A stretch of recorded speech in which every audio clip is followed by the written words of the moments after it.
Ah, bonjour à vous. Donc, on va déjà un petit peu évoquer ce que vous avez pu vivre les uns les autres, correspondant donc au travail dirigé numéro 4, donc concernant les inhabitudes symétriques corporelles. Et puis après, bien, nous aborderons les inhabitudes symétriques, justement, les asymétriques, qui est déjà un peu plus compliqué. Alors, qui se lance pour raconter un peu ou pas?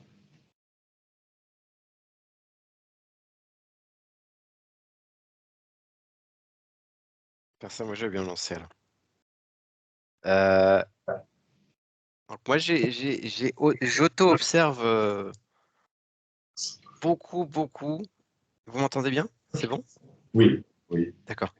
Je m'auto-observe beaucoup le matin sous la douche. Je ne sais pas pourquoi, ça doit être le réveil de la machine et la réalisation de soi, mais je me suis exercé à effectuer tous les mouvements en symétrie corporelle. Et ce que j'ai auto-observé, en fait, c'est une forme d'inconfort ou de déstabilisation. J'avais le problème, je crois, de vouloir de vouloir symétriser, je ne sais pas comment dire ça. Peut-être trop de longueur de mouvement, trop de mouvements à la fois. Donc j'ai essayé de réduire un peu le champ. Et un peu comme vouloir jouer, on parlait de musique dans des sessions précédentes, un peu comme vouloir jouer une partition, mais en commençant un peu n'importe où au milieu. J'observais que la machine essayait de reprendre à partir d'un point initial qui déterminait en fait la séquence d'action qui suivait. Et dès que j'inversais la machine, ce que j'observais, c'était le besoin, l'envie de retourner au point initial. Et très déstabilisant en fait. Et au moment de vouloir revenir sur ce point initial et revenir dans la position originale, ce que j'ai noté, c'est qu'à ce moment-là, au lieu de revenir comme si tout allait comme avant, la machine réfléchissait alors que normalement ça se passe complètement naturellement. Par exemple, si je prends un exemple, je m'essuie l'épaule droite et ensuite l'épaule gauche. Je vais m'essuyer l'épaule gauche puis l'épaule droite et faire la suite dans les mouvements de façon symétrique, mais en, en auto-observant le blocage. Quand je reviens sur le mouvement initial, c'est-à-dire dans l'ordre dans lequel je l'effectue tous les jours, la machine a l'air d'être grippée, où il y a une forme d'inertie en fait avant de relancer le mouvement. Je ne sais pas si ça fait du sens. Si. En plus, par rapport au projet de prochain livre, l'idée de travailler sur la neuroprogrammation, se dire quel est le programme qui nécessite en fait, d'une certaine manière, un sous-programme avant de démarrer. Et si on n'a pas pris l'ordre habituel, le sous-programme de démarrage et le programme ensuite, bien là, la machine est complètement perturbée. C'est ça qui est très intéressant, en effet. Donc pour moi, ça a vraiment exacerbé l'auto-observation de mécanismes dont je ne prenais pas du tout conscience auparavant, puisqu'ils étaient complètement automatisés. C'est-à-dire, je m'essuie, je ne me pose pas de questions. La machine fait son travail et tout se passe bien tous les matins. Donc c'est pour ça que j'utilise beaucoup cette phase de la journée. Voilà. Alors après, je vais finir là-dessus pour ne pas prendre la parole pour trop longtemps, mais comme comme on conduit à gauche ici et qu'on conduit à droite en France, j'ai pas conduit, mais ayant passé un peu de temps en France à Noël, alors j'ai effectivement la symétrie avant de traverser la route. Et encore une fois, complètement désorienté, c'est-à-dire la machine, comme si la machine partait dans une boucle un petit peu de bug, où je vais regarder plusieurs fois des deux côtés pour vraiment être sûr, alors que si j'avais juste le mouvement connu dans le pays connu, je sais que je regarde d'abord à droite et ensuite à gauche. Donc une forme de sensation, enfin une auto-observation de dérapage, de perte de contrôle, un peu comme un peu comme des freins qui seraient un petit peu usés. Voilà. D'accord. Oui, c'est ça, très, très parlant. En même temps, c'est intéressant parce qu'après, on abordera justement bientôt les neurofonctions conceptuelles et intellectuelles et on s'aperçoit déjà sur le mécanisme des neurofonctions corporelles justement du frein usé de la machinerie qui a pris des habitudes, a beaucoup de difficultés à s'en libérer. Donc, ça nous permet d'anticiper d'autres formes de prison, on va dire, de mécanismes de reprogrammation. C'est parce qu'on n'a pas l'habitude de cette auto-observation. Donc, quand il n'y a pas auto-observation, il y a mécanicité. Parce que tu ne prends pas conscience. De toi, je t'observais pendant que tu étais en train de nous parler, et c'est normal, parce qu'on n'a pas encore abordé tous les sujets de la neuroconnectique et les prochaines leçons. Mais quand tu parlais, il n'y avait pratiquement pas d'auto-observation. Parce qu'il n'y a pas eu de ton corps, il y a beaucoup de mouvements chez toi. Je ne sais pas si tu as pu en attraper quelques-uns, mais c'est très, très furtif. C'est difficile et c'est pas que je cherche une excuse d'ailleurs, mais ce que je sais auto-observer, c'est que la difficulté pour moi de parler en français, en fait, absorbe le processeur. Plus, oui. Ah, oui, oui. Et souvent, d'ailleurs, au point de ne pas avoir de contact au niveau du regard pour vraiment fermer les autres sens et se concentrer sur la machine. Alors, on n'a pas encore abordé, mais j'ai déjà des éléments de symétrie en termes de langage et de rôle liés au changement de langue que j'ai pu auto-observer ces dernières années et récemment grâce à ce TD. Mais ouais, ça m'étonne pas que tu me dis ça parce que effectivement, Mais c'est bien que tu puisses l'exprimer. C'est très, très bien. Et tu nous diras comment ça se passe in English. sans aucun doute. Alors, qui d'autre aurait quelques remarques, observations, questions? Peut-être non. Stéphane. En fait, moi, je suis allé skier après Noël et j'ai essayé d'auto-observer la différence entre les virages à gauche et les virages à droite. Et j'ai remarqué des éléments assez subtils, en particulier sur la sensation.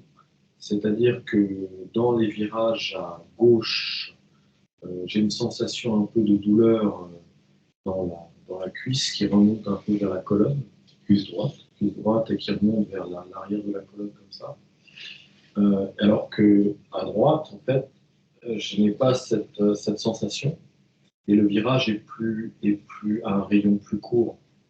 Et donc, le pas suivant, ce que j'ai essayé d'effectuer, c'est une sorte de symétrisation du mouvement que je trouvais le plus agréable et le plus, nécessitant le moins d'énergie possible. Et voilà, donc, et c'est pas forcément évident, ça relie ce que tu disais par rapport aux routines qu'on a, peut-être le matin quand on prend sa douche.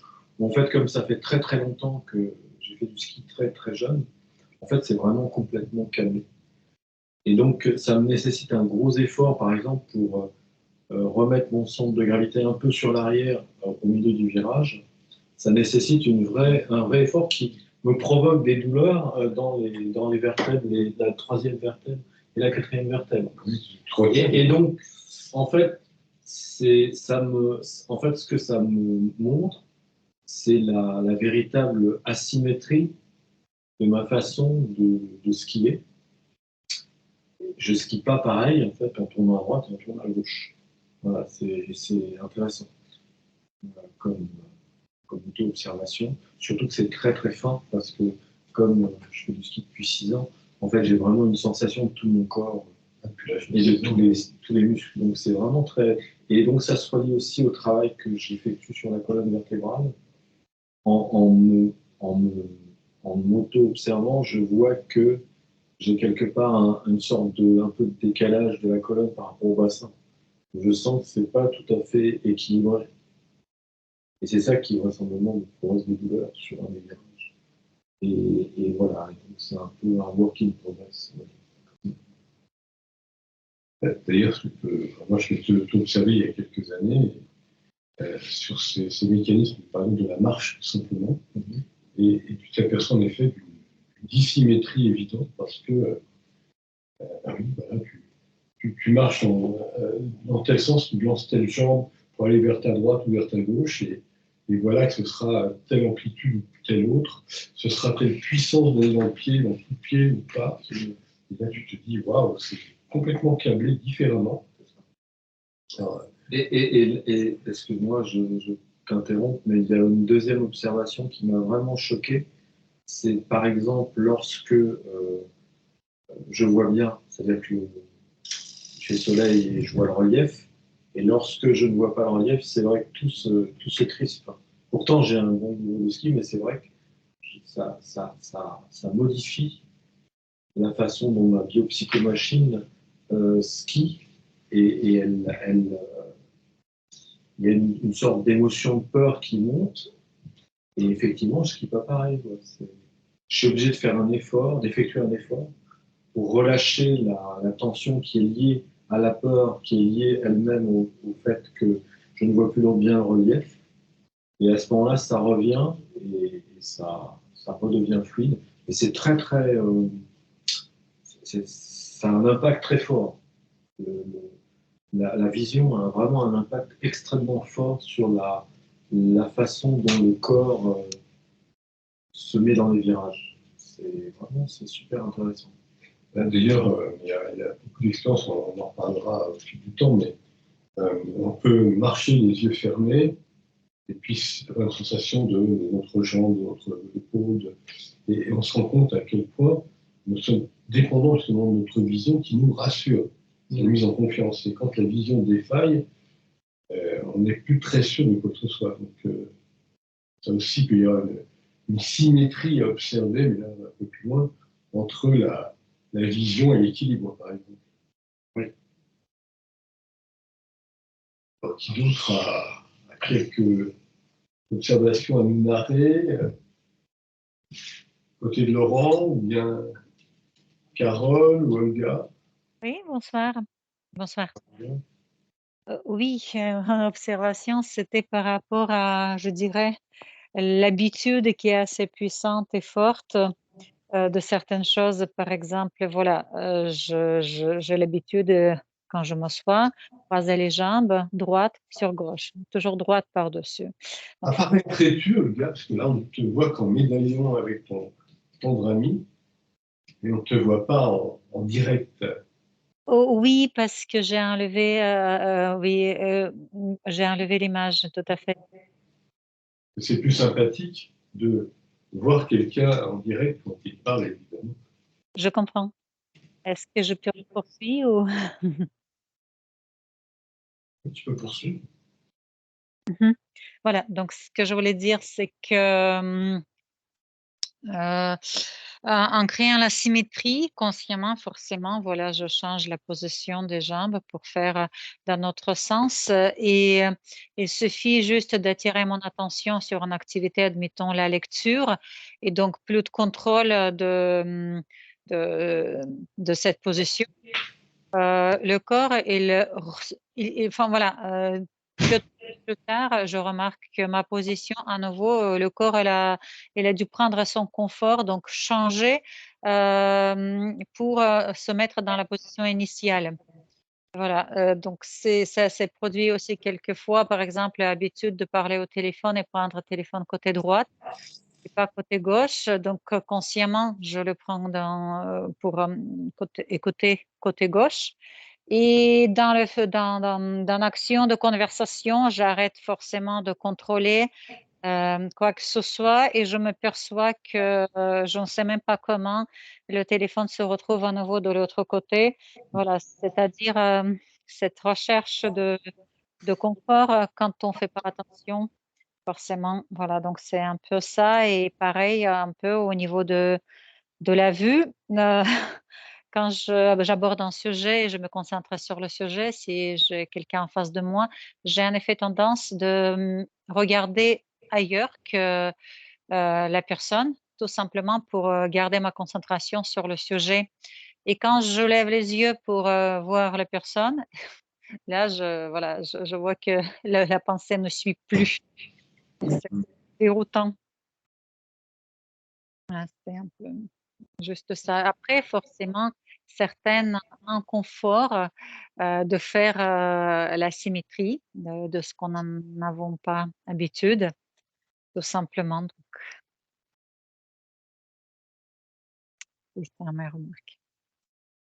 Et c'est vrai que les petits détails tels que lever les yeux pour regarder quelqu'un et se dire soudainement si je ne les levais pas et si je ne regardais pas la bouche mais les yeux de l'autre ou le nez de l'autre, sont des inhabitudes qu'on peut gérer symétriquement, mais alors c'est même plus loin d'ailleurs si on reste une symétrie simple. Quand on a quelqu'un qui a un œil un peu de travers, par exemple, si j'ai un œil que j'envoie sur le côté, enfin, ça ne peut pas se voir de loin, mais voilà. Là, par exemple, je viens de m'amuser à lancer un œil de ce côté. Je ne sais pas si ça se voit bien, sinon je le retire comme ça. C'est pas génial. Hein. Bon. Mais quand on envoie un œil de côté, eh bien, l'autre en face ne sait plus quel œil il doit regarder. Il regarde par là, il regarde par ici, c'est un beaucoup d'hésitation, il regarde par ici, puis il regarde par là. Voilà. Ok. Par contre, Olga, oui, si tu veux avoir la bonté de réapparaître, ce serait vraiment bien qu'on ait non pas des médaillons, mais des êtres Et je humains. comprends. Je comprends. Aujourd'hui, ça va être compliqué de remédier à ça. Je vais réfléchir pour la prochaine fois. Bien. Merci à toi. Oui, c'est vrai que quand tu parles avec quelqu'un et que tu regardes en l'air et que à ce moment-là, au lieu de regarder en l'air parce que tu es en train d'attraper ton mouvement de tête qui monte vers le plafond pendant que tu parles, et si tu travailles cette symétrie, pardon, et que tu regardes par terre, là c'est vraiment intéressant, que tu regardes par terre et tu continues à parler avec l'interlocuteur en face de toi, et là tu te rends compte de la problématique. Là il y a un vrai, il y a une vraie conscience, un choc. Là on est en train de déprogrammer la machine à rimes, parce que là ça t'oblige à être dans une situation qui ne t'est vraiment, vraiment pas habituelle et qui est inhabituelle pour tout le monde. Regarder par terre et continuer à discuter.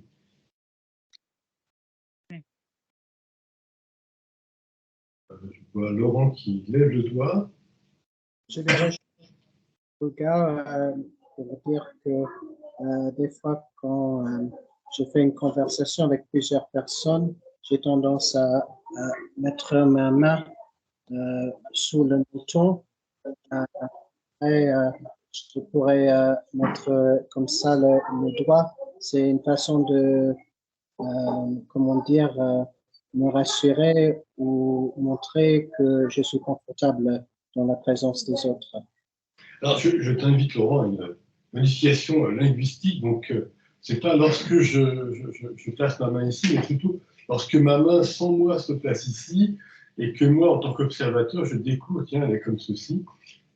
Et donc, c'est pas pour me rassurer, mais c'est ce quelqu'un en moi qui a besoin de se rassurer, et moi, à l'intérieur, je l'observe. Et même, je ne suis même pas sûr que la machine veuille se rassurer, que la machine veuille se rassurer. Et c'est parce que c'est vraiment un automatisme. Et la machine a pris cet automatisme-là, cette habitude, pour se rassurer elle-même. Mais au début, elle prend cette habitude-là. Et toi, tu as tellement l'habitude que finalement, c'est comme le fumeur, il a l'habitude de prendre une cigarette. Donc il est bien quand il a cette gestuelle. Et là, pour toi, c'est pareil. Mais rassurer, ça vient après. Tout l'automate. Et donc, alors, Laurent, tu as essayé de modifier par symétrie des mouvements au profit de l'autre? Non, après, c'est une observation que je fais quand je suis dans une groupe et que je veux me montrer un certain type, qui a de la confiance dans sa parole. Peut-être que je vais utiliser aussi évidemment les gestes de main, mais je préfère mettre ma main ou mon doigt contre une partie de mon visage dans ces moments-là. Mais néanmoins, Serge, oui, j'ai l'impression qu'il y a deux aspects. Il y a d'abord peut-être une peur qui déclenche un mouvement, et ensuite, par exemple, le fait, je ne sais pas, de se mettre les mains sur l'estomac, en fait, il y a eu un déséquilibre d'énergie, je ne sais trop quoi, qui est lié à cette peur, ou cette émotion, et ensuite, une fois que le geste est effectué, en fait, ça disparaît. Mais néanmoins, il y a eu un mouvement qui a été déclenché au début par une émotion et résolu par une sensation. Enfin, moi, je commence un peu à essayer d'avoir ce type de raisonnement en disant, finalement, c'est comme une balance avec des équilibres qui sont dynamiques. Et soit ça commence par une émotion, soit ça commence par un contact, soit ça commence par une pensée. Et ensuite, ça effectue des mouvements à l'intérieur de moi qui ressortent un peu genre, j'appuie là et puis ça sort ici, quoi. Oui. Et donc, c'est comme une fonction de transfert, oui, qui se joue à la fois sur le conceptuel, l'affectif et l'émotionnel. Oui.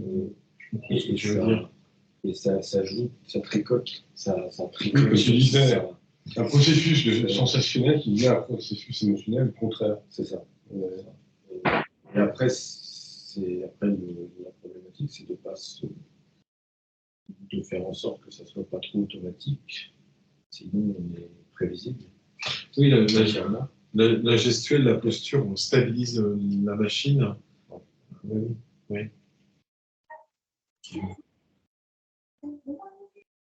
Après, quand moi je mets la main sur l'estomac, je ne fais pas ça parce que je ne veux pas que l'attention soit mise sur le fait que j'ai peut-être quelques poids en trop.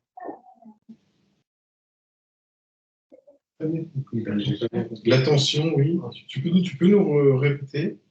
J'ai dit que je n'aime pas mettre ma main sur l'estomac parce qu'après, l'attention est portée sur le fait que je suis un peu gros. Pour le fait que tu es un peu... Oh. Ah, c'est intéressant. Le mot que nous n'avions pas réussi à comprendre, un peu gros. Ah, gros. Ça nous arrive à tous. Ça nous arrive à tous.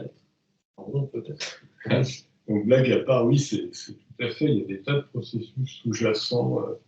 Mais l'idée de l'entraînement que nous avions là, c'était justement de passer du stade 2 au stade 3, en se disant, si jamais ma main, elle est tout le temps comme ça quand ça parle en moi, eh bien, je vais essayer d'inverser, de dire, ça va être cette main-ci qui va parler à la place.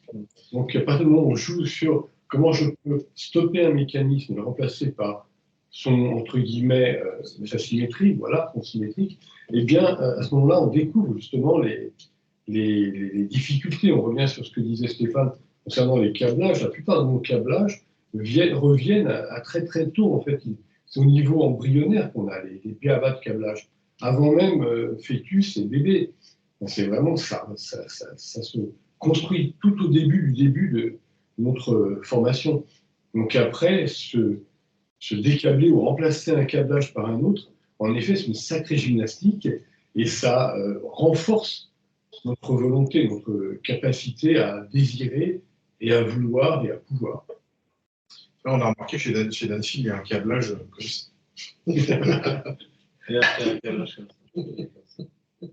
Un peu ça, voilà, comme on montrait à Maurice à l'instant. Alors, Carole, et toi, tu as nous parlé de quelques expériences ce sont principalement des expériences sur des postures. Un peu comment dire, il y a des parallèles avec ce que d'autres ont dit auparavant, notamment les jambes croisées. Donc, effectivement, quand je me rends compte que j'ai toujours les jambes croisées quand je suis assise, voire double croisée. D'ailleurs, je l'avais expliqué au tout début. C'est vraiment une observation que d'autres aussi m'ont fait. C'est-à-dire que je croise les jambes et ensuite je croise les chevilles. Donc ça, il n'y a pas de souci. J'arrive à changer de jambe. Je ne suis pas déstabilisée au moment où je change de jambe. Par contre, quand je me concentre, et là j'ai observé pendant que je vous écoutais, j'ai les jambes croisées et ma main gauche, puisque ma main droite tenait le stylo et me servait à prendre des notes, ma main gauche est coincée entre mes jambes. Et quand j'enlève ma main, j'ai un sentiment comme si j'étais séparée, comme si en fait décroiser les jambes, ça ne présente pas un problème pour moi, mais par contre le fait, au moment où je m'en aperçois, le fait d'enlever ma main, c'est comme si, un petit peu ce que disait Stéphane, c'est certaines postures sont là peut-être pour nous rassurer, pour nous rassembler. Et moi, c'est vraiment ce terme-là que j'utilise parce que j'ai le sentiment que quand j'enlève ma main, enfin en tout cas au moment où j'enlève la main, c'est comme si je me replaçais dans la pièce et que je reprenais conscience aussi de ce qui se passe. Donc il y a une espèce de mouvement qui est assez inconfortable au moment où ça se passe. Pour la main, j'en ai pris conscience il n'y a pas longtemps. Les jambes, par contre, voilà, effectivement, c'était quelque chose que j'avais déjà observé. Et puis aussi dans les postures, je suis très souvent les bras croisés et toujours le bras droit sur le bras gauche. Donc évidemment, j'ai changé, mais c'est absolument pas naturel pour moi. Et là aussi, j'ai l'impression que du coup, le fait d'avoir les bras croisés avec le bras gauche par-dessus, ça n'a plus de sens. Donc finalement, je décroise les bras et je prends une posture différente et voire une posture plus ouverte. Donc ça a eu cet impact-là sur le fait que, enfin, voilà, le fait de changer le sens de la posture me faisait finalement abandonner cette posture qui me renfermait. Oui, je voudrais juste ajouter à ce que tu viens de dire. J'étais en train de tester une position comme ça et une position comme ça. Ma position habituelle est comme ceci. Ma position qui n'est pas posturale, inhabituelle, est comme cela. Et je remarquais qu'ici, il y a un léger déséquilibre. Je me sens pas équilibré parce que je n'ai pas l'habitude de cette posture-là. Alors peut-être c'est ce qui t'a choqué, entre guillemets, ou pas chouille, qui t'a peut-être choqué, mais tu as senti que c'était pas équilibré. Je reprends mon mot. Je crois que c'est vraiment ça. Il y a une question d'équilibre, de déséquilibre, d'habitude et de déshabitude. Ça va très loin. On pense à Buffon, justement, il y a quelques siècles avant, qui s'intéressait aux formes. Et on peut se dire qu'on a un équilibre. Par exemple, si, bon, je pose le livre quelque part, oui, tiens, merci à toi, je reprendrai un petit peu après, mais si jamais j'ai une posture comme ça, c'est-à-dire que par là, c'est un peu ce que disait Stéphane avant, par là, je vais tirer certains muscles, par là, je vais en contracter d'autres, et donc il y a tout cet équilibre. Mais dès l'instant où j'essaie de l'inverser, ça veut dire qu'il faut que je produise vraiment la symétrie dans l'autre sens. C'est pas évident du tout d'arriver à avoir exactement la même symétrie. Et donc, parce que déjà, avec les années qui passent, quand on est un petit enfant, on est à peu près droit. Si on regarde quand on a quelques années de plus, parce qu'on a apporté le cartable du mauvais côté, toujours du même côté, évidemment, mais on va avoir un petit décalage des épaules. Alors, c'est peut-être, chez certains, c'est 4 ou 5 ou 6 mm, chez d'autres, c'est carrément 2 cm. Mais réellement, il y a un décalage. Et donc, tout est harmonisé avec ce décalage. Exactement. Et dès l'instant où on essaie de créer l'équivalent dans le sens, c'est pas simplement un équivalent par rapport à quelqu'un qui serait absolument droit et parfaitement droit, qui serait de se dire bah, je décale d'un côté ou de l'autre. Parce que comme il y a déjà un décalage, bah, quand on veut redécaler pareillement, en réalité, on décale énormément. Voilà. Je pense qu'il faut tenir compte de tous ces mécanismes. C'est ensemble. Oui, moi, ce que j'ai auto-observé également, c'est qu'il y a une différence de sensation. Enfin, il y a une asymétrie de sensation entre la partie droite et la partie gauche du corps. Et donc,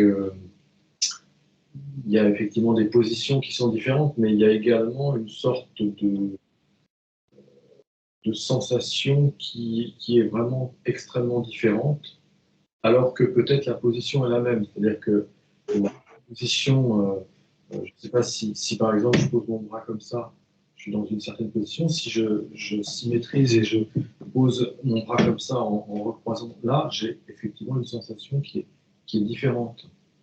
Et donc ça s'oppose un peu à l'idée de symétrie parce qu'en réalité, on n'est pas symétrique, on a des organes qui sont, enfin je sais pas, le cœur est tourné à droite, on a l'estomac à droite, le foie à gauche, enfin on n'est pas fondamentalement symétrique.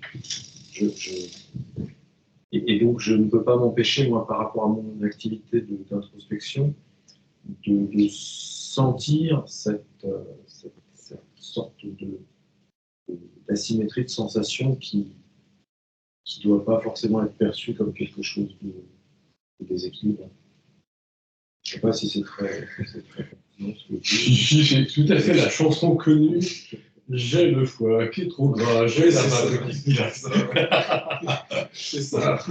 Alors, cela nous amène à pouvoir entamer, si vous en êtes d'accord, le travail dirigé numéro 5.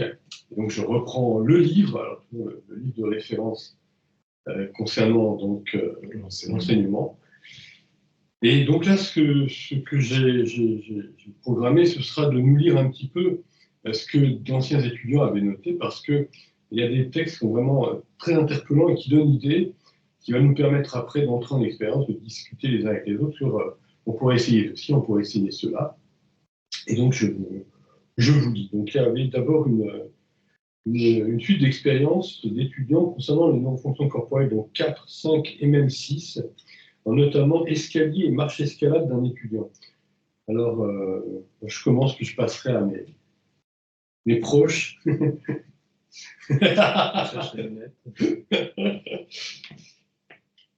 Il m'apparaît plus difficile d'expérimenter des inhabitudes asymétriques que des habitudes symétriques, car il s'agit de modifications plus légères et plus fines que celles relatives aux inhabitudes symétriques précédemment expérimentées, de glissement. Cela s'avère plus difficile à réaliser qu'une simple inversion telle que j'ai pu l'auto-observer pour les inhabitudes symétriques. Les expériences d'inhabitudes asymétriques me demandent un effort de créativité supplémentaire. Par exemple, lorsque j'essaie de changer mon habitude qui consiste à tenir la fourchette de la main gauche pour manger, en la tenant de la main droite expérimentalement, j'auto-observe qu'il m'est plus facile d'atteindre ma bouche sans me piquer avec ma fourchette en copiant symétriquement le mouvement opéré par une main habituelle depuis l'autre main inhabituelle, que de modifier asymétriquement ce mouvement en l'effectuant avec ma main habituelle, mais en dandinant ma main inhabituellement, par exemple, ce que je préconise quant à cette expérience. C'est intéressant. C'est la Chine qu'on va prendre la main habituelle, mais inhabituellement. Alors, autre note, donc j'ai expérimenté ceci. Pas besoin d'appuyer autant sur la fourchette et le couteau pour découper la nourriture. L'économie d'énergie, vous avez bien. En salle de sport, aucun autre, lors d'une séance de renforcement musculaire, je me suis entraîné à déshabituer ma biopsychomachine de sa routine d'entraînement en changeant légèrement la façon dont elle saisit habituellement les poignées des appareils de musculation. On a un petit passage qui plairait à Amaury, à moins que ça vienne d'Amaury, d'ailleurs, on ne sait jamais, parce que un livre de 2016 qui avait peut-être contribué, on ne sait jamais, peut-être un peu avant, discussion, non. Dans la salle de bain, je me suis essayé à me laver, alors attention, à ne me laver qu'une seule main, l'autre main étant encombrée, et ça, la psychomachine, avait décidé qu'elle était suffisamment propre. Un peu loufoque. C'est un peu loufoque. Mais bon, en effet, on peut se dire, je ne laverai pas cette main-là, elle lave le reste. Donc elle est rendue propre par le gant de toilette, peut-être, je ne sais pas. C'est intéressant. Dans l'escalier, j'ai descendu les marches 2 par 2 en maintenant mon équilibre grâce à mon corps penché en arrière. Bien sûr, des équilibres assez risqués. Sans ski, mais déjà en descendant les escaliers. J'ai transformé la marche mécanique et sans effort de ma psychomachine sur un sol plat en une marche plus délicate et moins mécanisée, car consciente des difficultés, sur un sol comportant des aspérités. Ma marche est alors devenue périlleuse. Les mouvements, postures et rôles corporels se sont adaptés à cette escalade, les pieds s'accrochant au sol afin d'éviter les glissades. On pensera au texte de Carole, notamment dans le livre que je remonte pour ceux et celles qui découvriraient nos travaux dirigés à partir de cette vidéo et pas d'une autre. Donc ce livre-là. Voilà. Celui qui a expérimenté, ce qu'on vient de vous dire est très, très, très joueur. Hein. Signaler. Ah ben, je parlais de Carole. Oui, ici. Ah oui, voilà, précisons, d'accord, oui. Alors, il y avait aussi quelques notes d'étudiants concernant les non-fonctions corporelles 3 et 7, et une variante de 7.2, variante olfactive. Olfacto-gustative, oui. Je devine qui c'est, on en reparlera. Donc, j'ai enlevé mes gants sans regarder mes mains. On parlait de la vision il y a quelques minutes, c'est vrai que c'est assez interpellant. J'ai savouré de la compote avec des morceaux de fruits, ce que ma biopsychomachine n'aime pas habituellement. Intéressant aussi. J'ai modifié mon rituel sacré du coucher, il y a de l'humour là aussi. Ma biopsychomachine a bu un verre d'eau afin de ne pas avoir la gorge sèche, à la place de l'habituel et délicieux verre de jus de fruits. J'ai pu à l'occasion explorer le fait de dormir sans oreiller. J'ai dansé avec souplesse en me souvenant, pour m'y connecter, d'un cours de Zumba sur un rythme de musique hip-hop, comme s'il s'agissait d'un rythme de musique latino. Les amateurs ou amatrices, waouh! Danser sur un rythme en se rappelant d'un autre et en se disant que ça pourrait être comme un troisième. J'ai pris conscience que mes mains étaient en proie à des tics nerveux et plutôt que de les arrêter, je les ai laissés se manifester et constaté que ces petits mouvements saccadés cessèrent. Voilà, donc quelques intéressants. Donc, est-ce que ça vous met en idée ou en appétit concernant justement ce que nous allons pouvoir expérimenter ces 2 prochaines semaines, à savoir donc toujours sur le plan corporel des inhabitudes, mais cette fois qui seront non pas symétriques, mais qui seront asymétriques. Par exemple. Mais est-ce que c'est le glissement d'une habitude vers une modification d'une habitude Alors, c'est un mouvement prolongé ou c'est ça dépend. Un mouvement arrêté? Il y a plusieurs données. Alors, ça peut être, on revient sur nos 7 expérimentations initiales, donc 7 neurofonctions de base, ça peut être un mouvement, ça peut être une posture qui nous parlait de posture justement Alors, par exemple, tu peux très bien te dire j'ai cette posture-là, mais je ne vais pas forcément modifier le mouvement, mais je vais simplement garder la même posture, mais je vais appuyer plus. Voilà. Ah, d'accord. Tout à l'heure, je me grattais l'œil comme ça, et je me grattais l'œil comme ça. Le programme de ta biopsychomachine, il y a une intervention personnelle. C'est assez choquant. Ça choque.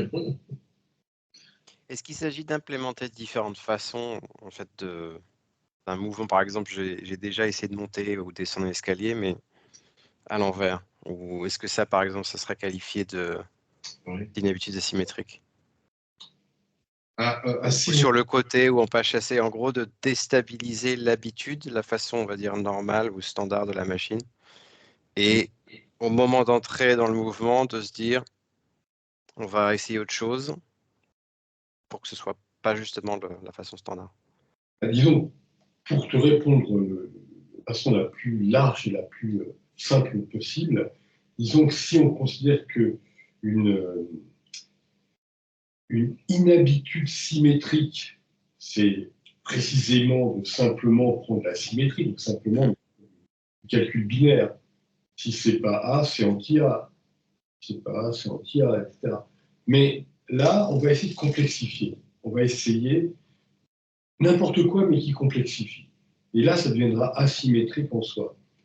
Et c'est pourquoi on n'est pas obligé justement de se dire j'ai A et puis j'ai anti-A. Et je peux très bien dire j'ai A, mais au lieu de rester 15 secondes, je reste 3 heures. Ça veut dire. Et derrière la blague, il est vrai qu'on peut penser qu'à certains moments, on peut se demander, ça revient un peu à ce que vient de dire Serge à l'instant, mais même ce que nous disait Carole un peu avant, sur des processus simplement d'immobilité, donc de processus posturaux.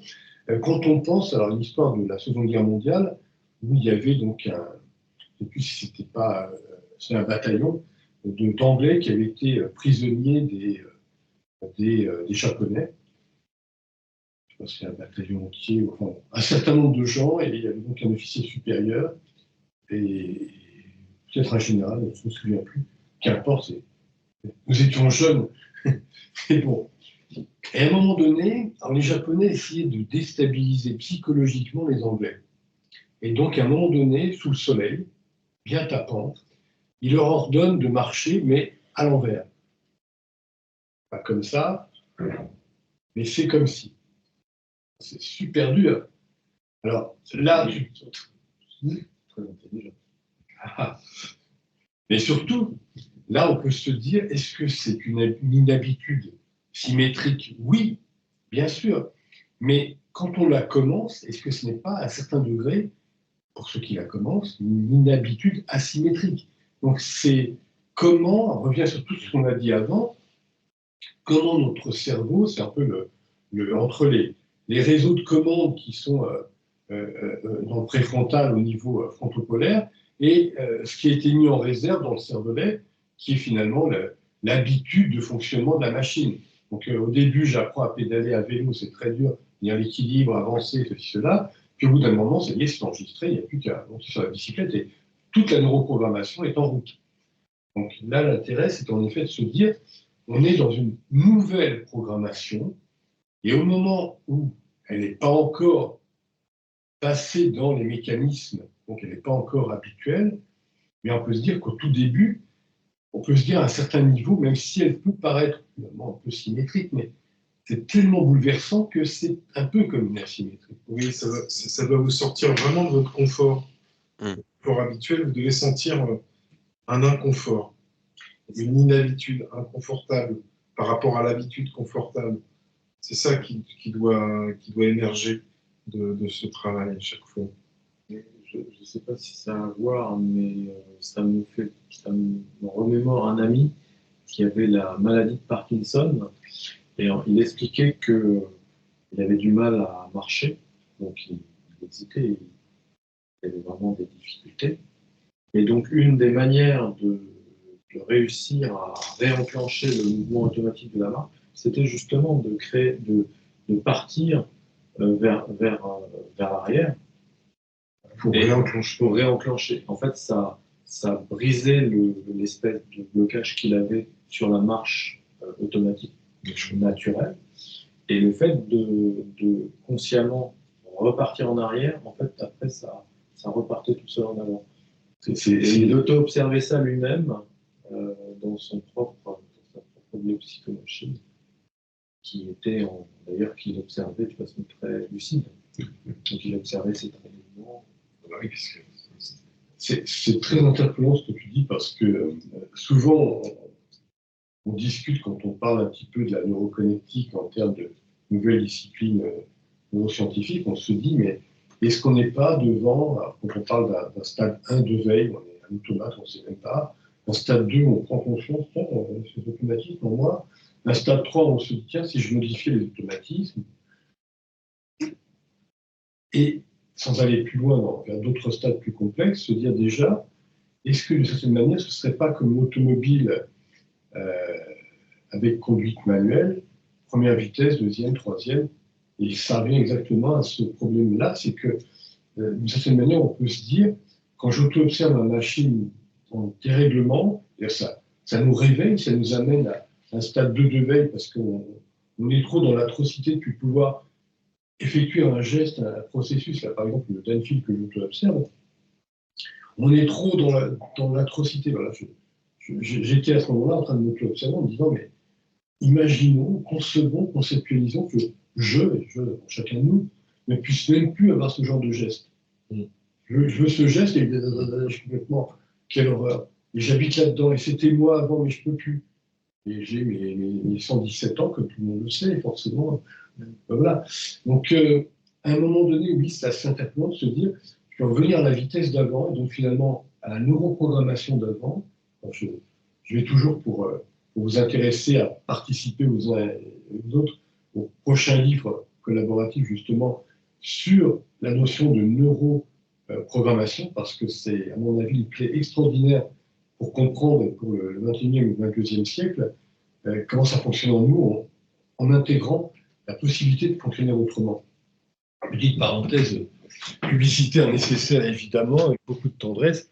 Toujours dans ce livre-là, donc, un article de, comment s'appelle-t-elle, d'Emma Noémie, donc bienvenue à ceux qui le liront pour retrouver cet article où elle traite de la maladie de Parkinson, justement, et de pouvoir essayer de mettre en place des processus qui pourraient peut-être éviter, alors je vous laisse le lire, on pourra disserter. Alors, qui veut prendre la parole parmi vous pour évoquer ce qui pourrait être expérimenté par vous? Là, par exemple, Carole, j'ai vu que tu as posé ta main derrière ton oreille. Tu aurais pu essayer de modifier un petit peu, expérimenter tout de suite maintenant. Alors, en même temps, j'essayais de réfléchir à ce que je pouvais mettre en place, donc ça faisait beaucoup pour moi. Mais quoi qu'il en soit, effectivement, non, mais ne serait-ce que si je revenais sur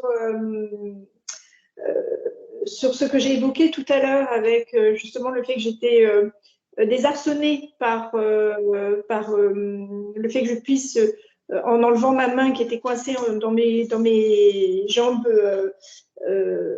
croisées, déjà finalement c'était une forme de peut-être d'asymétrie, oui. J'ai une seule main, une seule. Pas les deux, une seule. Je double croise les jambes, mais je ne mets qu'une seule main.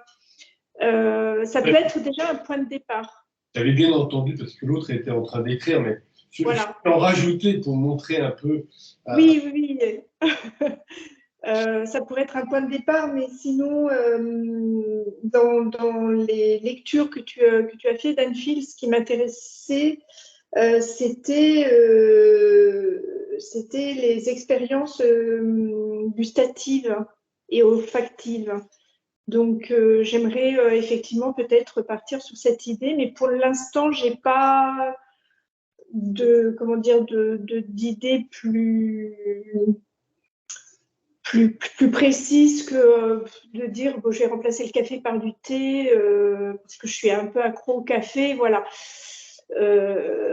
Bon, c'est peut-être pas ça ne me semble pas fondamentalement très intéressant à premier abord, mais peut-être que au contraire l'expérience va beaucoup me parler, donc voilà, je ne sais pas. Par exemple, moi, je m'aperçois que j'ai souvent un tic où je vais attraper ma bouche. Ta machine, ma machine a un tic, oui. Un toc, mais toi, tu es libre. Un tic-tac. Et donc, je vais attraper ma bouche comme ceci. Et je vais un peu appuyer dessus et presque à avoir mal. Et là, je vais peut-être bouger, m'apercevoir de ça et modifier un peu. Finalement, ça, je reprends ce que je vous ai dit tout à l'heure, c'est vraiment pour constater une problématique, un toc, comme vient de le dire Danfield, et pour sortir de ce toc-là, d'en prendre vraiment une conscience plus grande que simplement je suis là. Donc là, non, je le modifie, et là, ça devient encore plus à l'œil de l'autre, ça je deviens encore plus inhabituel, ça devient presque grotesque. Oui, c'est pas ça devient presque, c'est grotesque. Et donc là, je prends conscience que ça, bah, il faudrait peut-être que je le modifie vraiment. Ce qui est très intéressant aussi, là je reviens sur le Danfield de maintenant, que vous observez et que tu observes, ce qui est très intéressant aussi, c'est ce genre de toute cette mimique, tout ce mécanisme auquel on peut se réveiller, comme ça, bon, ma machine est comme ça, bon, mais ma machine est comme ça, et tout ça, on n'arrête pas, c'est terrible, c'est dur. Eh bien, je reviens sur les mouvements corporels, parce que là, dans ce que tu disais, ça, j'ai justement un paramètre qui m'interpelle, j'avais travaillé là-dessus il y a fort longtemps, c'est d'avoir parfois des mouvements extrêmement bizarres, justement. Par exemple, j'ai l'oreille qui me gratte. Ben là, je suis conscient et je vais me gratter l'oreille. Bon, on va dire, ça y est, c'est encore un adepte de Louis de Funès. Mais oui, à partir du moment où l'on ose un petit peu de bizarrerie, alors la bizarrerie, là, j'évoquais la non-fonction 4, la non-fonction corporelle motrice, mais en dehors des mouvements, en effet, les postures, elles peuvent être du schtroumpfage très, très bizarre hein, pour s'installer dans son fauteuil. Bon, mais évidemment, il faut que ce soit inhabituel, parce que si on fait comme ça, ce sera le schtroumpfage autrement. Bien sûr, vous avez remarqué aussi que parfois, alors on revient sur du symétrique, mais on aperçoit, ça revient tout à fait à la conversation avec Stéphane de tout à l'heure, initialement reprise d'ailleurs par deux d'entre vous, mais cette question de se dire peut-être qu'avec cette jambe-là, j'ai du mal à avoir la posture comme ceci, parce que celle-là, elle ne veut pas. Puis de l'autre côté, par contre, c'est plus facile. Donc on va se dire, essayons de jouer, non pas, donc pour revenir un peu sur, je dirais, l'objectif de l'expérimentation, de base, basique, c'est peut-être pas de se dire, je vais essayer ce que je ne pouvais pas, donc j'ai essayé comme ça, je vais essayer comme ci, mais de se dire, puisque ma machine a peut-être une tendance à être plutôt comme ça que comme ci, est-ce que je vais essayer un comme ça clownesque, ou un comme ça délicat, voilà, à nous de trouver, d'inventer, d'imaginer, de concevoir, mais l'idée, elle est là, c'est de travailler le plus possible. Et alors, on peut aller plus loin sur la neurofonction 1, par exemple, les tensions, relaxation. Alors, on peut se dire, plutôt que de se dire simplement, il y a une partie de mon corps qui est tendue, mais une partie qui est relaxée. Et si on se dit, si la partie tendue, par exemple, je modifie la tension. Alors, je vais vous raconter une anecdote que j'avais testée il y a fort longtemps. J'étais un jeune homme de 20 et quelques années, et je m'étais amusé parce que j'avais découvert d'abord que j'avais des tensions dans le haut du dos. Je m'étais amusé à me dire, et si je les relaxais? Simplement, comme je n'avais pas relaxé la cause profonde de mes tensions, elles sont passées au milieu du dos. Bon. Mais cela dit, l'idée est là. Donc on peut modifier là où il y a des relaxations. pareillement. Dire, tiens, j'ai tendance à être relaxé de telle façon, à tel endroit de mon corps, quand je suis dans telle ambiance, ou à tel moment de la journée. Ça a été un peu évoqué aussi tout à l'heure. On peut se dire qu'au réveil, on n'est peut-être pas pareil qu'au coucher, ou qu'il y a des moments où on a des sauts d'énergie. Beaucoup de gens, par exemple, expliquent qu'à 17h ou à 19h, ils ont soudainement un regain d'énergie. Ah, bon. Donc c'est intéressant aussi. Et de pouvoir se dire, à ce moment-là, on va modifier, peut-être se dire, j'ai une certaine relaxation, est-ce que je pourrais l'amplifier? Ou bien l'amener à sauter d'un endroit à un autre en promenade. Oui, après, il y a l'histoire de la Lune aussi, justement, par exemple, je t'observe de plus en plus que lorsque la pleine Lune surgit, j'arrive pas à m'endormir. Donc, peut-être que c'est un bon jour pour se mettre à écrire, par exemple. Oui. Et donc, ça fait que quelque chose qui est plutôt subi est utilisé comme un avantage ou un surcroît d'énergie qui est utilisable. Et à ce moment-là, ça change vraisemblablement le rapport à soi et aux événements, entre guillemets, extérieurs. Donc on peut en effet... Alors qu'il y a un step où en fait on ne s'en aperçoit pas, un step où finalement on commence à s'en apercevoir, puis un step où, comme tu disais, on peut se neuroprogrammer pour utiliser les événements qui nous portent ou qui au départ nous créent une nuisance parce qu'on n'avait pas conscience du rapport entre la cause et l'effet sur nous. J'ai l'impression que ça va dans ce sens-là. Pleinement. Mais plus tard, on travaillera sur des neuroconnexions et on se rendra compte qu'on peut en effet, si on peut se relaxer corporellement, on peut se relaxer intellectuellement, émotionnellement et peu à peu relaxer profondément toute la machine. En effet. Et même, comme je disais, finalement, utiliser ce qui était défavorable en transformant en favorable.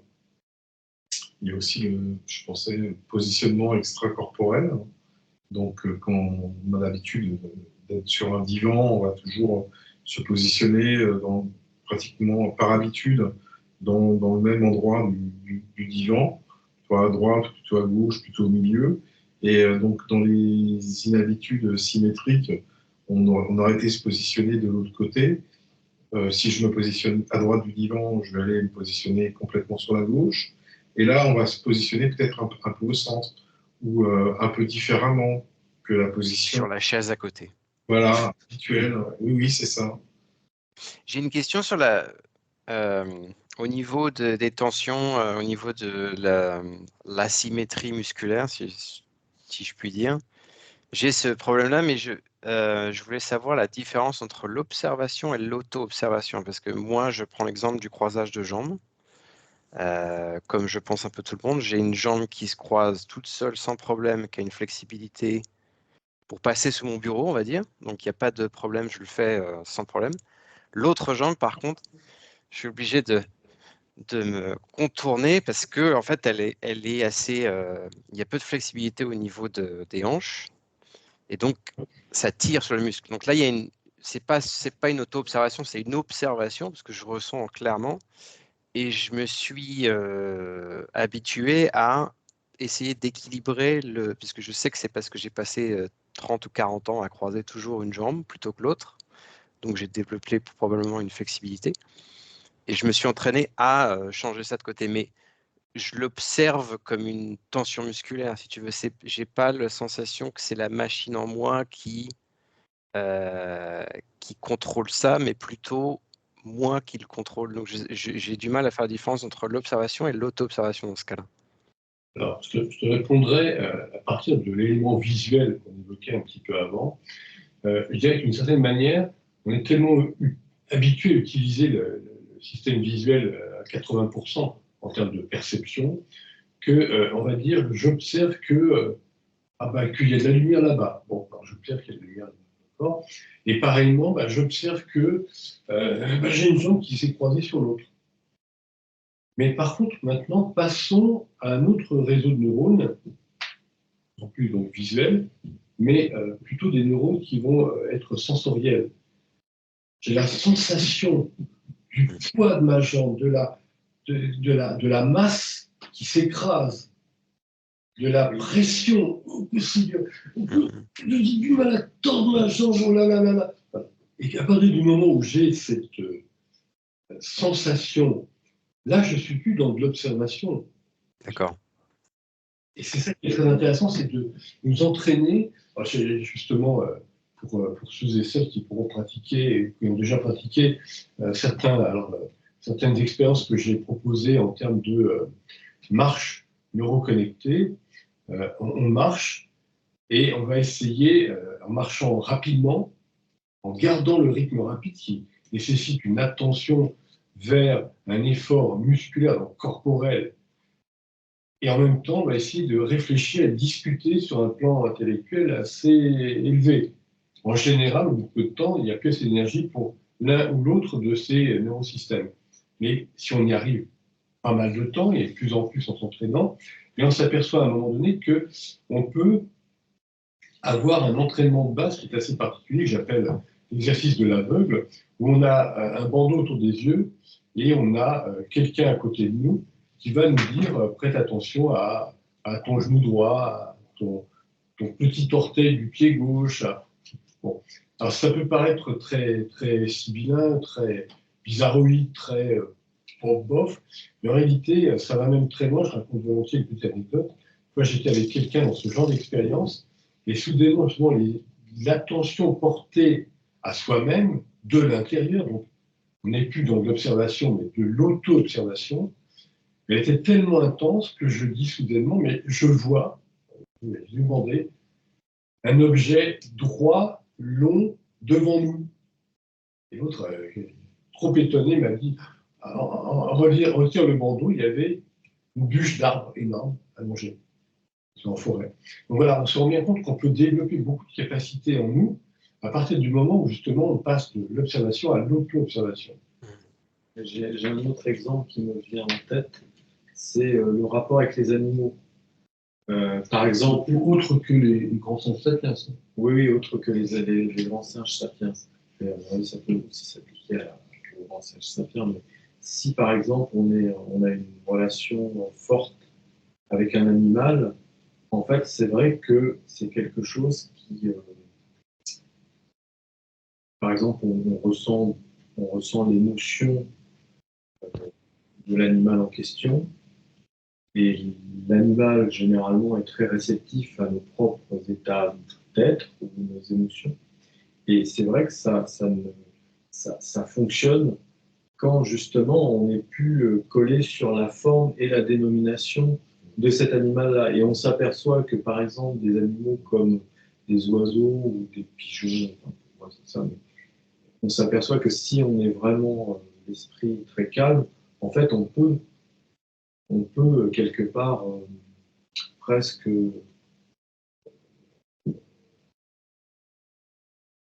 se mettre à leur place et ressentir comment ils nous ressentent. Et à ce moment-là, c'est plus du tout de la vision, c'est plus du tout de la vision de forme. C'est plutôt quelque chose qui vient d'ici, quoi. C'est quelque chose qu'on ressent profondément, quoi, dans les tripes. Dans les tripes. Et voilà, c'est quelque chose qui est possible pour tout un chacun. Bon. Là, on dérive un peu, là, on va se recentrer, mais c'est vrai que c'est moi-même qui ai lancé la dérive. Phénomène bizarre qui peut se passer alors qu'on marche, on a les yeux bandés, on prête attention à telle et telle partie de soi-même en termes corporels, et soudainement, on voit, notamment les yeux bandés, et ce qu'on voit, c'est vraiment ce qu'il y a en face. Mais bon, alors... c'est une pratique yogique qui sait à un certain moment, il va être un voile comme ça, donc un voile par-dessus comme ça. Normalement, on voit. Bon. Alors restons concentrés sur la pratique neuroconnectique et corporelle. Alors donc je relance un peu qui veut prendre la parole. Carole, question. Laurent ou même Olga qui nous a dit qu'elle essaiera de réapparaître la prochaine fois en deux dimensions, vivante et mouvante. Donc si je croise mes mains, je sais pas si on voit comme ça, et si je décidais de les croiser comme ça, par exemple, ce serait une forme de Oui. comme ça. Alors que si à la place de Comme ça. simplement, c'est en effet une asymétrie absolument intéressante. Je vais t'envoyer une vidéo qui, je pense, est très à propos d'un sketch des Monty Python sur les démarches futiles, qui, je pense, est très à propos de ça. Je vais la regarder et l'envoyer. Tu verras, c'est très sur le sujet. Ok. Alors, qui d'autre, disais-je, veut donner quelques possibles exemples au-delà de ce qui s'est dit déjà?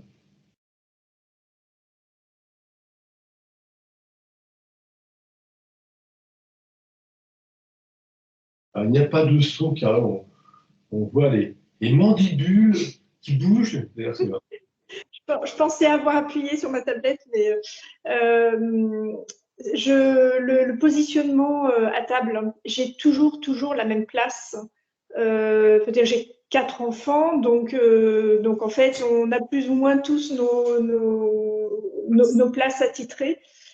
Et je suis persuadée que si je commence mais pas seulement pour les autres, hein, mais pour moi, si je commence à changer ma place autour de la table, ça risque de me perturber, effectivement, de me mettre dans une forme d'inconfort. Parce qu'il y a la place autour de la table, mais il y a aussi la place par rapport à la cuisine. Et comme c'est toujours moi qui me lève pour aller chercher les plats, je me dis que ça va aussi changer l'énergie. On parlait d'énergie tout à l'heure. Je pense qu'il y a aussi cette énergie entre nous. Et peut-être que effectivement, ça va débloquer certaines choses et peut-être, je l'espère, hein, inciter certains de mes enfants à se lever plus facilement pour aller chercher les plats. Voilà. Et ça, c'est une idée qui m'a bien plu. Donc voilà, c'est peut-être anecdotique, mais il y a d'autres exemples vraisemblablement qui viendront aussi au fur et à mesure, je pense. Et ça peut être pris comme un jeu, ça peut être très amusant. Oui. Ah, Oui. et oh, puisque tu es près de la cuisine. Là, je vais essayer de le faire sans en parler au départ. Donc déjà, je voudrais observer ce que moi je ressens, mais aussi comment les autres finalement se comportent. Ah bah oui, parce qu'ils vont... Oui. Mais maman, pourquoi tu es là? Voilà. Et qu'est-ce que tu fais là? Qu'est-ce qui t'arrive?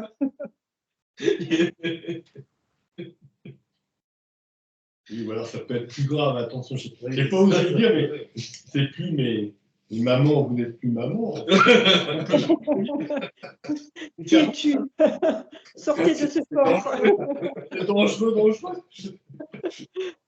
Je viens de penser à un exemple, parce que je suis très OCD. Non, c'est vrai ça. OCD, je sais plus comment on dit en français. TOC, pardon, TOC. Ah oui, oui. OCD.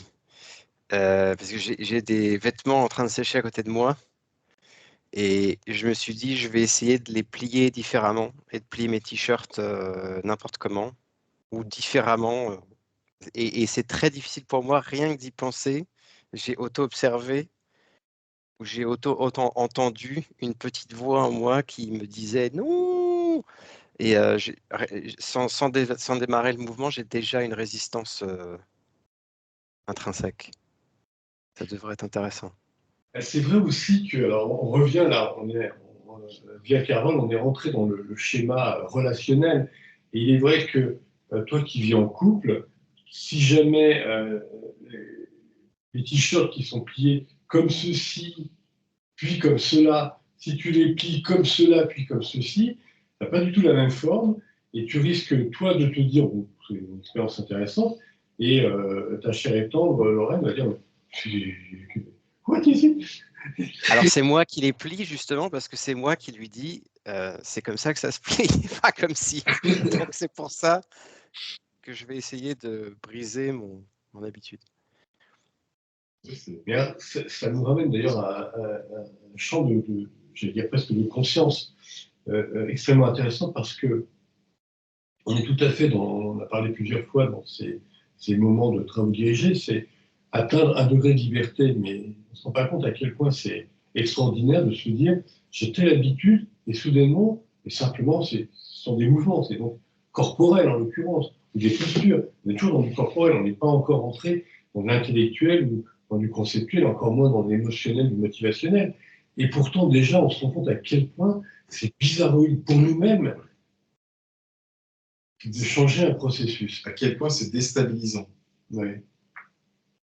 Ça me fait penser ce que tu viens de dire à comme je cuisine beaucoup, ça m'arrive beaucoup de me couper et de cuisiner ou de pâtisser avec n'importe quelle phalange qui ne fonctionne pas. En fait, on se rend compte que, parce que j'ai observé et auto-observé, c'est que il y a pas de doigt en fait qui est inutile et l'absence de pouvoir utiliser ne serait-ce qu'une phalange rend les choses beaucoup plus compliquées et déstabilisantes. Donc je vais essayer aussi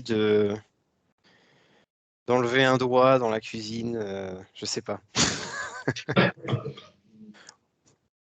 Pour taper sur... Jouer du piano à 9 doigts. Ah oui. Ah oui. Mais pour rebondir ce qui vient d'être dit, moi j'avais eu ma blessure à la main droite et donc pendant les semaines là, qui précédaient, j'ai essayé de peler mes fruits uniquement avec la main gauche. Je ne sais absolument pas utiliser ma main sauf pour la main gauche pour le piano ou pour des gestes simples, mais pour des gestes très précis, écrire ou autre. Et simplement le fait de peler un fruit, mais c'était une véritable torture. C'était déjà de me concentrer et puis d'essayer de faire attention de ne pas me blesser à nouveau. Mais ça a eu cet avantage, le fait de m'être blessée à la main droite, c'est que ça a eu cet avantage effectivement de découvrir à quel point on peut être dépendant de certaines habitudes ou aussi de découvrir qu'on peut compenser malgré tout, même si ce n'est pas exactement comme avant, on peut arriver à compenser. Donc moi, je l'avais expérimenté comme une symétrie, une habitude symétrique, puisque en fait, voilà, j'utilisais ma main droite et là, j'allais utiliser ma main gauche. Mais ça peut être aussi pris, si, je sais pas, en allant plus loin, en exagérant ou le geste ou l'habitude, ça peut devenir effectivement asymétrique. Un peu pour revenir sur ce qui était dit avec les doigts croisés. Mais si effectivement on les croise n'importe comment, comme ça, au lieu de les faire de façon plus didactique, effectivement, ça devient très inconfortable, voire clownesque, selon le terme utilisé tout à l'heure.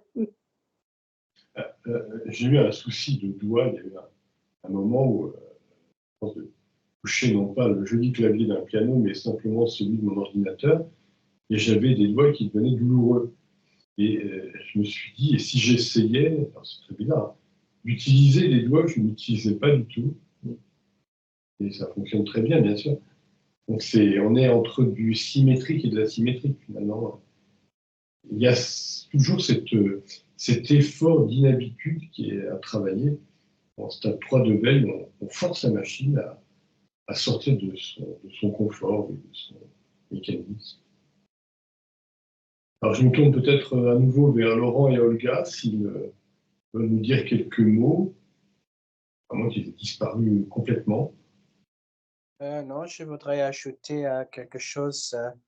Je suis doigtaire, c'est comme doigtier plutôt.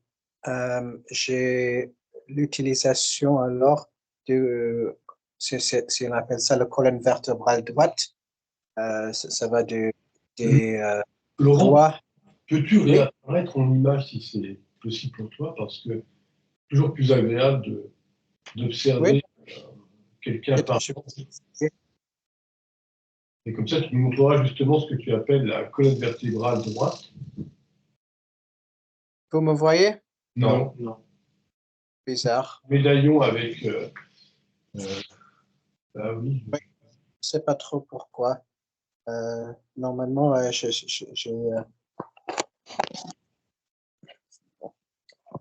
dans tous les cas, ce que je ressens, c'est que la partie droite de mon corps est trop utilisée, la jambe surtout.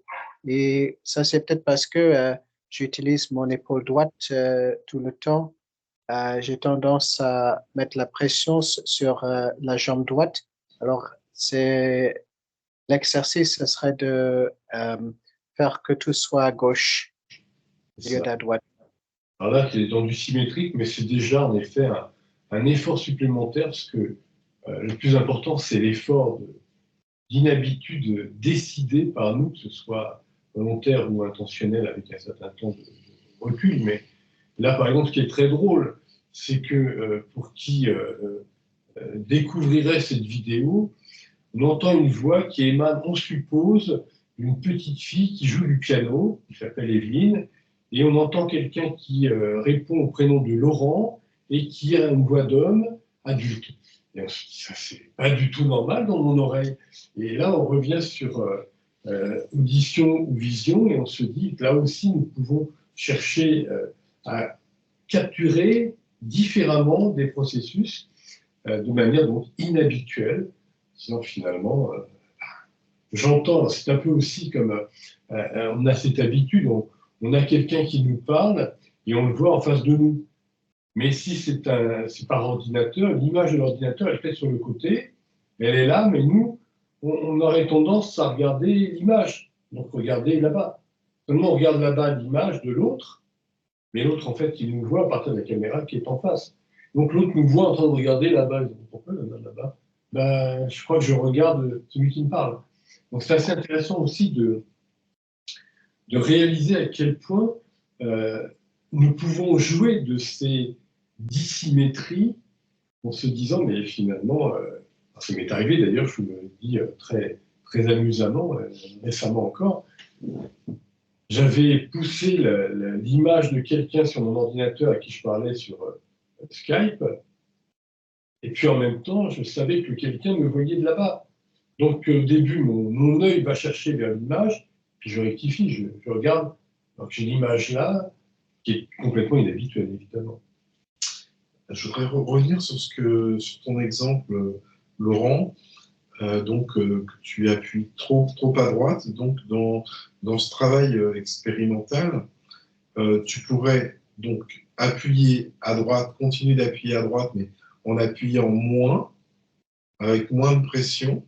Et là, on revient sur l'exemple qui a été donné en lecture tout à l'heure avec la fourchette et le couteau. Donc, on appuyait, il appuyait énormément pour découper sa viande. Et là, il se rendait compte de ça et donc il appuyait un petit peu moins. Pour rentrer encore plus dans une déstabilisation, tu continues d'appuyer, mais encore plus puissamment, encore plus intensément. Et là, ça va encore plus te déstabiliser. Donc, tu vas relâcher cette pression. Voilà, c'est ce que je voulais ajouter par rapport à ton exemple. Ok, j'essaierai ça. Bon. À moins que le gars réapparaisse, sinon... Je suis là, je suis à l'écoute, tout simplement.